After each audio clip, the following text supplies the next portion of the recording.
Assalamualaikum warahmatullahi wabarakatuh. Halo semuanya, nama saya Sakila Azahra. Di video ini, saya akan menjelaskan materi bab 4 tentang perubahan masyarakat Indonesia pada masa penjajahan dan tumbuhnya semangat kebangsaan. Selamat menyaksikan. A. Kedatangan bangsa-bangsa Barat ke Indonesia. Keunggulan lokasi berperan penting terhadap kegiatan ekonomi, transportasi, dan komunikasi masyarakat Indonesia. Berbagai keunggulan yang dimiliki bangsa Indonesia juga menjadi salah satu pendorong bangsa-bangsa asing untuk datang ke Indonesia. Kedatangan bangsa-bangsa asing ke Indonesia sempat merugikan bangsa Indonesia. Keinginan mereka menguasai Indonesia pada masa kolonialisme dan imperialisme melahirkan dampak-dampak negatif bagi bangsa Indonesia. Latar belakang kedatangan bangsa Barat. Yang pertama, daya tarik Indonesia bagi bangsa-bangsa Barat. Berbagai hasil bumi Indonesia tidak hanya menjadi konsumsi bangsa-bangsa Asia, tetapi juga menjadi salah satu incaran bangsa-bangsa Barat. Indonesia dan bangsa-bangsa di Eropa memiliki perbedaan kondisi alam. Lokasi memengaruhi perbedaan iklim dan kondisi tanah di Indonesia dan Eropa. Hal ini mengakibatkan hasil bumi yang diperoleh juga berbeda. Bangsa Indonesia harus senantiasa bersyukur karena dianugerahi Tuhan Yang Maha Esa hidup di daerah tropis yang subur. Bangsa Barat membutuhkan rempah-rempah karena mereka sangat membutuhkan, sementara persediaan di Eropa sangat terbatas. Rempah-rempah bagi bangsa-bangsa Eropa sangat terbatas. Rempah-rempah bagi bangsa Eropa dapat digunakan untuk mengawetkan makanan, bumbu masakan, dan obat-obatan. Negara-negara tropis seperti Indonesia kaya akan rempah-rempah sehingga bangsa-bangsa Barat berusaha memperolehnya. Yang kedua, ada motivasi 3G, Gold, Gospel, dan Glory. Gold, Gospel, Glory merupakan motivasi bangsa-bangsa Barat melakukan penjajahan samudra. Terkenal dengan sebutan 3G karena memang semboyan tersebut berawalan dengan huruf G. Gold artinya emas, yang identik dengan kekayaan. Semboyan ini menggambarkan bahwa tujuan bangsa Barat ke Indonesia adalah untuk mencari kekayaan. Itulah yang membuat mereka melakukan ekspedisi dan penjajahan. Glory bermakna kejayaan bangsa. Gospel adalah keinginan bangsa Barat untuk menyebarluaskan atau mengajarkan agama Nasrani, khususnya agama Kristen, ke bangsa-bangsa di Asia, Afrika, dan Amerika Selatan. Yang ketiga ada revolusi industri. Revolusi industri merupakan salah satu pendorong imperialisme modern. Revolusi yang terjadi sekitar 1750 sampai 1850 merupakan salah satu pendorong kedatangan bangsa-bangsa Barat ke Indonesia. Revolusi industri adalah pergantian atau perubahan secara menyeluruh dalam memproduksi barang dari sebelumnya menggunakan tenaga manusia dan hewan menjadi tenaga mesin. Penggunaan mesin dalam industri menjadikan produksi lebih efisien, ongkos produksi dapat ditekan, serta barang dapat diproduksi dalam jumlah besar dan cepat. Berkembangnya revolusi industri menyebabkan bangsa-bangsa Barat memerlukan bahan baku yang lebih banyak. Mereka juga memerlukan daerah pemasaran untuk menjual hasil-hasil industrinya. Salah satu pengaruh revolusi industri yang sangat terasa adalah kegiatan transportasi. Penemuan mesin uap yang dapat dijadikan mesin penggerak perahu merupakan teknologi baru pada masa tersebut. Perahu dengan mesin uap merupakan penemuan sangat penting yang mendorong penjelajahan bangsa-bangsa Barat. Penggunaan mesin uap dapat memperpendek waktu perjalanan. Selain penemuan mesin uap, revolusi industri didukung berbagai penemuan lain, seperti kompas, mesin pemintal, dan sebagainya. Penemuan-penemuan memicu bangsa-bangsa Barat untuk melakukan berbagai petualangan. Selanjutnya, kedatangan bangsa-bangsa Barat ke Indonesia. Yang pertama, kedatangan bangsa Portugis di Maluku. Portugis mencari sumber rempah-rempah diawali dari kota Lisabon, Portugis. Pada tahun 1486, Bartolomeu Dias melakukan pelayaran pertama menyusuri pantai barat Afrika. Ia bermaksud melakukan pelayaran ke India, namun gagal.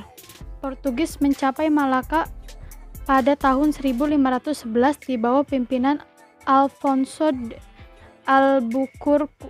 Ia berhasil menguasai Malaka dan Myanmar. Selanjutnya, Portugis menjalin hubungan dagang dengan Maluku. Pada tahun 1512, bangsa Portugis telah berhasil sampai di Maluku di bawah pimpinan Antonio de Abreu dan Francisco Serrao. Yang kedua, ekspedisi bangsa Inggris. Persekutuan dagang milik Inggris diberi nama EIC atau East Indian Company. Hal ini disebabkan EIC terdesak oleh Belanda sehingga Inggris menyingkir ke India, Asia Selatan, dan Asia Timur. Yang ketiga, kedatangan bangsa Belanda di Jayakarta. Cornelis de Houtman memimpin ekspedisi ke Indonesia. Pada tahun 1595, armada de Houtman mengarungi ujung selatan Afrika. Selanjutnya, terus menuju ke arah timur melewati Samudra Hindia. Pada tahun 1596, armada de Houtman tiba di pelabuhan Banten melalui Selat Sunda. Banyaknya pedagang Belanda di Indonesia, maka muncullah persaingan di antara mereka sendiri. Untuk mencegah persaingan yang tidak sehat, pada tahun 1602 didirikan Verenigde Oost-Indische Compagnie atau VOC atau Perserikatan Maskapai Hindia Timur yang merupakan merger atau penggabungan dari beberapa perusahaan dagang Belanda. Gubernur Jenderal pertama VOC adalah Peter Both. Ia mendirikan pusat perdagangan VOC di Ambon, Maluku. Pusat dagang dipindahkan ke Jayakarta atau Jakarta karena VOC memandang bahwa Jawa lebih strategis sebagai lalu lintas perdagangan. Pangeran Jayawikarta atau penguasa bagian wilayah Banten memberi izin kepada VOC untuk mendirikan kantor dagang di Jakarta. Pangeran Jayawikarta juga memberi izin pendirian kantor dagang kepada EIC Inggris. Gubernur Jenderal VOC Jan Pieter John membujuk penguasaan kerajaan Banten untuk memecat Pangeran Jayawikarta sekaligus memohon agar izin kantor dagang Inggris EIC dicabut. Pada tanggal 31 Mei 1619, keinginan VOC dikabulkan. Jayakarta oleh VOC diubah namanya menjadi Batavia. VOC mendirikan benteng sebagai tempat pertahanan, pusat kantor dagang, dan pemerintahan. B. Kondisi masyarakat Indonesia pada masa penjajahan. Yang pertama, pengaruh monopoli dalam perdagangan. VOC terus berusaha memperoleh kekuasaan yang lebih dari sekedar jual beli. Pada awalnya, VOC meminta keistimewaan hak-hak dagang, akan tetapi dalam perkembangannya menjadi penguasaan pasar atau monopoli. VOC menekan para raja untuk memberikan kebijakan perdagangan hanya dengan VOC. Akhirnya, VOC bukan hanya menguasai daerah perdagangan, tetapi juga menguasai politik atau pemerintahan. Apa itu monopoli? Monopoli adalah penguasaan pasar yang dilakukan oleh satu atau sedikit perusahaan.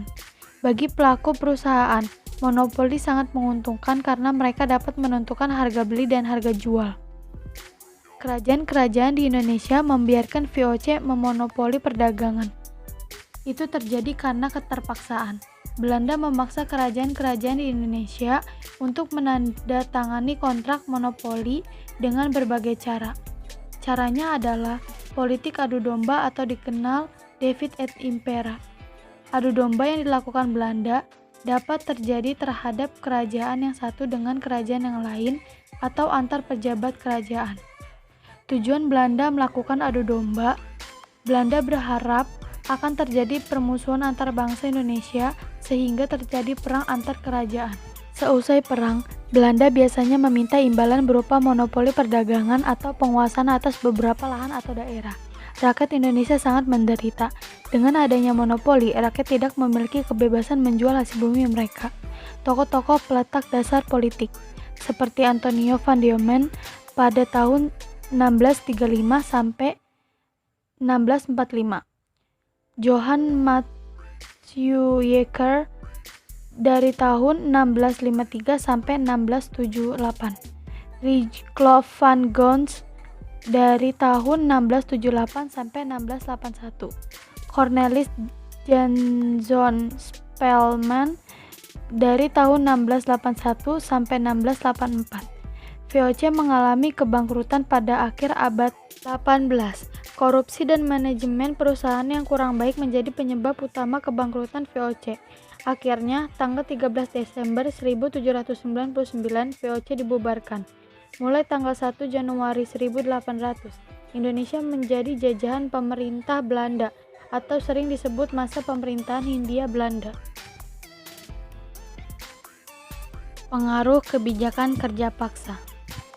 Anyar Panarukan dibangun 200 tahun yang lalu oleh pemerintahan Gubernur Jenderal Daendels yang merupakan bagian dari Republik Bataaf atau Prancis. Gubernur Jenderal Daendels yang memerintah tahun 1808 sampai 1811 melakukan berbagai kebijakan seperti pembangunan militer, jalan raya, perbaikan pemerintah, dan perbaikan ekonomi. Salah satu kebijakan yang terkenal dan buktinya dapat disaksikan hingga masa sekarang adalah pembangunan Jalan Anyar Panarukan atau Jalan Raya Pos. Jalan tersebut menjadi sarana transportasi pemerintahan dan mengangkut berbagai hasil bumi. Jalur tersebut merupakan penghubung kota-kota penting di Pulau Jawa yang merupakan penghasil berbagai tanaman ekspor. Dengan dibangunnya jalan tersebut, proses distribusi barang dan jasa untuk kepentingan kolonial semakin cepat dan efisien. Rakyat Indonesia dipaksa Belanda untuk membangun jalan. Mereka tidak digaji dan tidak menerima makanan yang layak. Inilah yang disebut kerja rodi atau kerja paksa. Pengaruh sistem sewa tanah. Saat Inggris menguasai Indonesia, Gubernur Jenderal Lord Minto membagi daerah jajahan Hindia Belanda menjadi 4 gubernemen, yakni Malaka, Sumatera, Jawa, dan Maluku. Lord Minto selanjutnya menyerahkan tanggung jawab kekuasaan atas seluruh wilayah itu kepada Letnan Gubernur Thomas Stamford Raffles. Salah satu kebijakan terkenal pada masa Raffles adalah sistem sewa tanah atau land rent system atau land legislation. Sistem tersebut memiliki ketentuan antara lain sebagai berikut. A. Petani harus menyewa tanah meskipun dia adalah pemilik tanah tersebut. B. Harga sewa tanah tergantung kepada kondisi tanah. C. Pembayaran sewa tanah dilakukan dengan uang tunai. D. Bagi yang tidak memiliki tanah dikenakan pajak kepala. Beberapa penyebab kegagalan pelaksanaan sistem sewa tanah adalah sebagai berikut. A. Sulit menentukan besar kecil pajak bagi pemilik tanah karena tidak semua rakyat memiliki tanah yang sama. B. Sulit menentukan luas dan tingkat kesuburan tanah petani. C. Keterbatasan jumlah pegawai. D. Masyarakat desa belum mengenal sistem uang. Pengaruh sistem tanam paksa. Salah satu cara Belanda untuk menutup kerugian adalah dengan meningkatkan ekspor. Peningkatan ekspor merupakan pilihan Belanda untuk mempercepat penambahan pundi-pundi keuangan negara. Pada tahun 1830, Johannes van den Bosch menerapkan sistem tanam paksa atau Kulturstelsel. Kebijakan ini diberlakukan karena Belanda menghadapi kesulitan keuangan akibat Perang Jawa atau Perang Diponegoro pada tahun 1825 sampai 1830 dan Perang Belgia 1830 sampai 1831. Ketentuan kebijakan tanam paksa yang diberlakukan pemerintah Hindia Belanda sangat memberatkan masyarakat Indonesia. Apalagi pelaksanaannya penuh dengan penyelewengan sehingga semakin menambah penderitaan rakyat Indonesia. Praktik-praktik penekanan dan pemaksaan terhadap rakyat tersebut antara lain sebagai berikut. Yang pertama, menurut ketentuan, tanah yang digunakan untuk tanaman wajib hanya 1/5 dari tanah yang dimiliki rakyat. Namun kenyataannya selalu lebih, bahkan sampai 1/2 bagian dari tanah yang dimiliki rakyat. Yang kedua, kelebihan hasil panen tanaman wajib tidak pernah dibayarkan. Yang ketiga, waktu untuk kerja wajib melebihi dari 66 hari dan tanpa imbalan yang memadai. Yang keempat, tanah yang digunakan untuk tanaman wajib tetap dikenakan pajak. Penderitaan rakyat Indonesia akibat kebijakan tanam paksa ini dapat dilihat dari jumlah angka kematian rakyat Indonesia yang tinggi akibat kelaparan dan penyakit kekurangan gizi. Tingginya kematian tersebut bukan semata-mata disebabkan sistem tanam paksa. Sistem ini membuat banyak pihak bersimpati dan mengecam praktik tanam paksa. Kecaman dari berbagai pihak tersebut membuahkan hasil dengan dihapusnya sistem tanam paksa pada tahun 1870. Orang-orang Belanda yang menentang adanya tanam paksa tersebut diantaranya Baron van Hovel, Douws Dekker atau Multatuli, dan L. Vitalis. Pada tahun 1870, keluar Undang-Undang Agraria atau Agrarisch Wet yang mengatur tentang prinsip-prinsip politik tanah di negeri jajahan yang menegaskan bahwa pihak swasta dapat menyewa tanah baik tanah pemerintah maupun tanah penduduk. Tanah pemerintah dapat disewa pengusaha swasta sampai 75 tahun. Tanah penduduk dapat disewa selama 5 tahun dan ada juga yang disewa sampai 30 tahun. Tahun yang sama juga, 1870, keluar Undang-Undang Gula, Suikerwet, yang berisi larangan mengangkut tebu keluar dari Indonesia. Pabrik gula milik pemerintah akan dihapus secara bertahap dan diambil alih oleh pihak swasta. Pihak swasta diberi kesempatan yang luas untuk mendirikan pabrik gula baru. Sejak UU Agraria dan UU Gula dikeluarkan, pihak swasta semakin banyak memasuki tanah jajahan di Indonesia. Tanah jajahan di Indonesia berfungsi sebagai tempat untuk mendapatkan bahan mentah untuk kepentingan industri di Eropa dan tempat penanaman modal asing, tempat pemasaran barang-barang hasil industri dari Eropa, serta penyediaan tenaga yang murah. Selanjutnya, perlawanan terhadap kolonialisme dan imperialisme. A. Perlawanan terhadap persekutuan dagang. Yang pertama, ada Sultan Babulo mengusir Portugis. Yang kedua, perlawanan Aceh. Yang ketiga, ketangguhan ayam jantan dari timur. Yang keempat, serangan Mataram terhadap VOC. Yang B. Perlawanan terhadap pemerintahan Hindia Belanda. Yang pertama, Perang Saparua di Ambon. Yang kedua, Perang Paderi di Sumatera Barat tahun 1821 sampai 1838. Yang ketiga, Perang Diponegoro pada tahun 1825 sampai 1830. Yang keempat, Perang Aceh. Yang kelima, perlawanan Sisingamangaraja Sumatera Utara. Yang keenam, Perang Banjar. Yang ketujuh, Perang Jagaraga di Bali.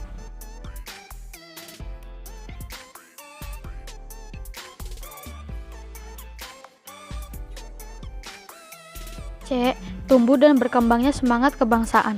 Yang pertama, latar belakang munculnya nasionalisme Indonesia. A. Perluasan pendidikan.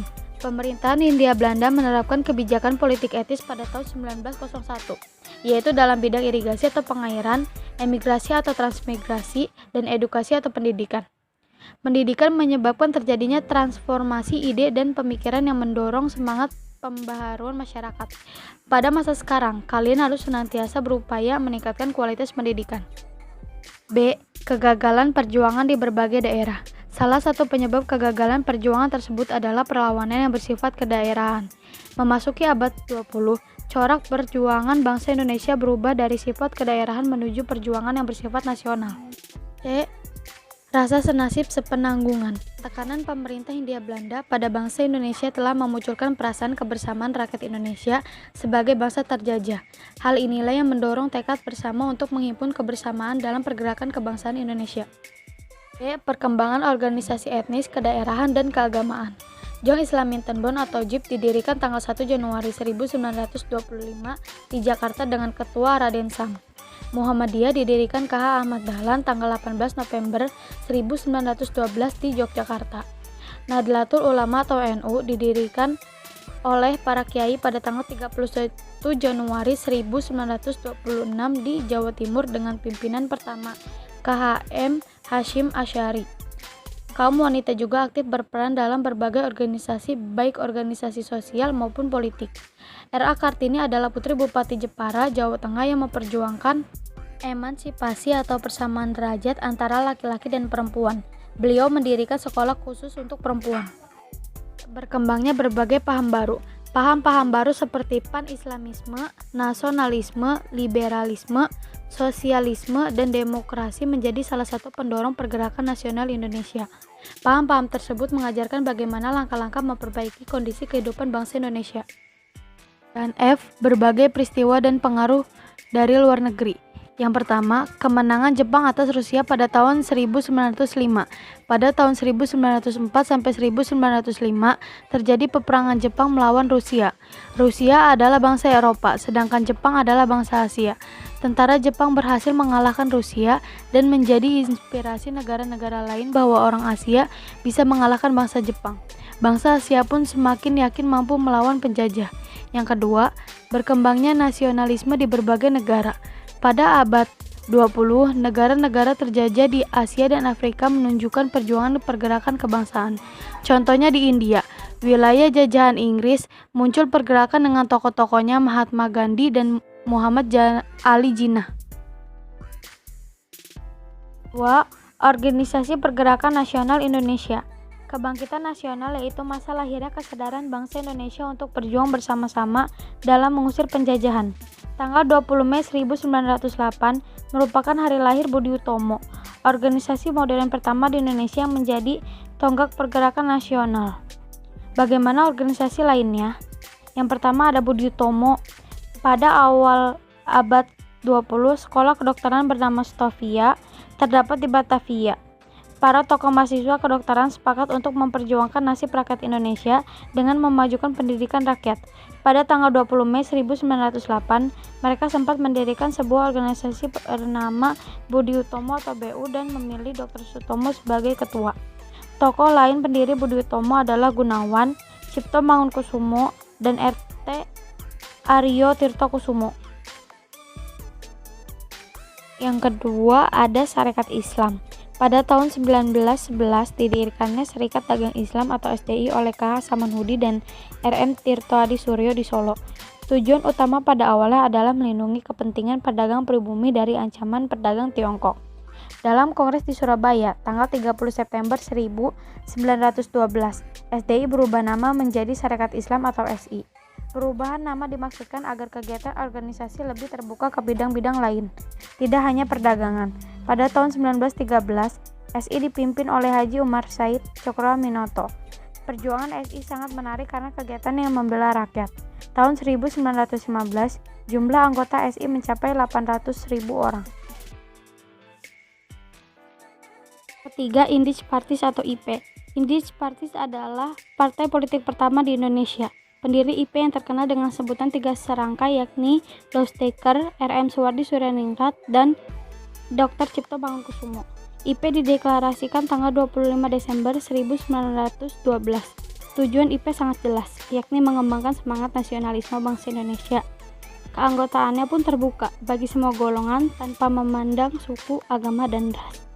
Pada tahun 1913, Belanda meminta rakyat Indonesia untuk turut memperingati hari pelaksanaan perayaan 100 tahun pembebasannya dari kekuasaan Perancis. Para tokoh IP menentang rencana tersebut. Suwardi Suryaningrat menuliskan artikel yang dimuat dalam harian The Express dengan judul All Is and Netherlands, yang artinya seandainya aku orang Belanda. Suwardi mengancam Belanda, katanya, bagaimana mungkin bangsa terjajah, bangsa Indonesia, disuruh merayakan kemerdekaan penjajah.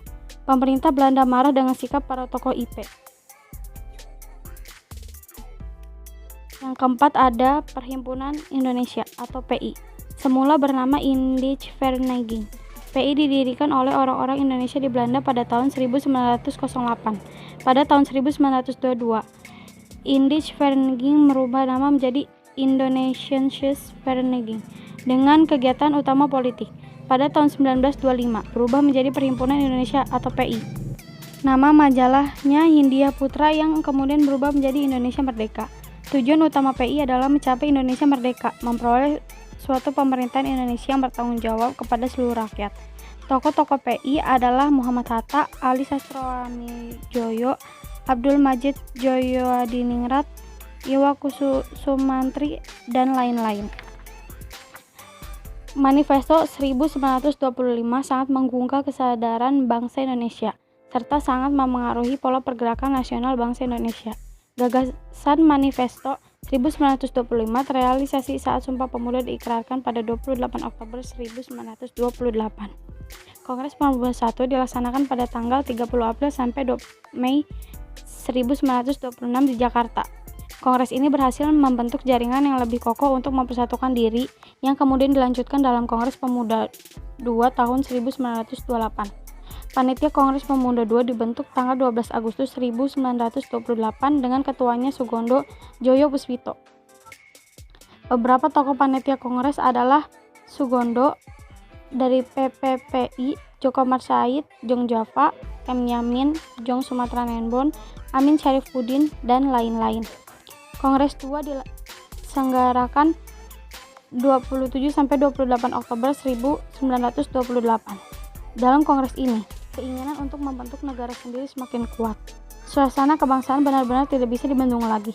Akhirnya, tanggal 28 Oktober 1928 dibacakanlah keputusan hasil Kongres Pemuda II, yang berupa ikrar pemuda yang terkenal dengan Sumpah Pemuda. Dan yang terakhir ada Partai Nasional Indonesia atau PNI. Partai Nasional Indonesia didirikan tanggal 4 Juli 1927 di Bandung. Dipimpin I.R. Soekarno. Tujuan PNI adalah Indonesia merdeka dengan ideologi nasionalisme. Organisasi ini terbuka dan revolusioner sehingga PNI cepat meraih anggota yang banyak. Kegiatan politik PNI dianggap mengancam pemerintahan Belanda, sehingga para tokoh PNI ditangkap dan diadili tahun 1929. Soekarno, Maskun, Gatot Mangupraja, dan Supriyadinata diadili Belanda. Pembelaan Soekarno di hadapan pengadilan diberi judul Indonesia Menggugat. Tahun 1931, PNI dibubarkan. Selanjutnya, Sartono membentuk Partindo. Adapun Muhammad Hatta dan Sultan Syahrir mendirikan Organisasi Pendidikan Nasional Indonesia. Para tokoh partai ditangkap Belanda dan diasingkan ke Bovendigul, Papua. 3. Pergerakan nasional pada masa pendudukan Jepang. A. Proses penguasaan Indonesia. B. Kebijakan pemerintahan militer Jepang terbagi menjadi 4, yaitu 1. Membentuk organisasi-organisasi sosial. 2. Pembentukan organisasi semi-militer. 3. Pengerahan Romusa. 4. Eksploitasi kekayaan alam. C. Sikap kaum pergerakan terbagi menjadi 3, yaitu 1. Memanfaatkan organisasi bentukan Jepang. 2. Gerakan bawah tanah. 3. Perlawanan bersenjata terbagi menjadi 4, yaitu 1. Perlawanan rakyat Aceh. 2. Perlawanan Singaparna, Jawa Barat. 3. Perlawanan Indramayu, Jawa Barat. 4. Perlawanan Peta di Blitar, Jawa Timur. 4. Perubahan masyarakat Indonesia pada masa penjajahan. A. Perubahan pada masa kolonial Barat. Ada 10 perubahan, yaitu 1. Perluasan penggunaan lahan. 2. Persebaran penduduk dan urbanisasi. 3. Pengenalan tanaman baru. 4. Penemuan tambang-tambang. 5. Transportasi dan komunikasi. 6. Perkembangan kegiatan ekonomi. 7. Mengenal uang. 8. Perubahan dalam pendidikan. 9. Perubahan dalam aspek politik. Dan 10. Perubahan dalam aspek budaya. B. Perubahan masyarakat pada masa penjajahan Jepang terbagi menjadi 5, yaitu yang pertama, perubahan dalam aspek geografi. Yang kedua, perubahan dalam aspek ekonomi. Yang ketiga, perubahan dalam aspek pendidikan. Yang keempat, perubahan dalam aspek politik. Dan yang kelima, perubahan dalam aspek budaya. Sekian dari saya, kurang lebihnya mohon maaf. Terima kasih sudah menonton. Wassalamualaikum warahmatullahi wabarakatuh.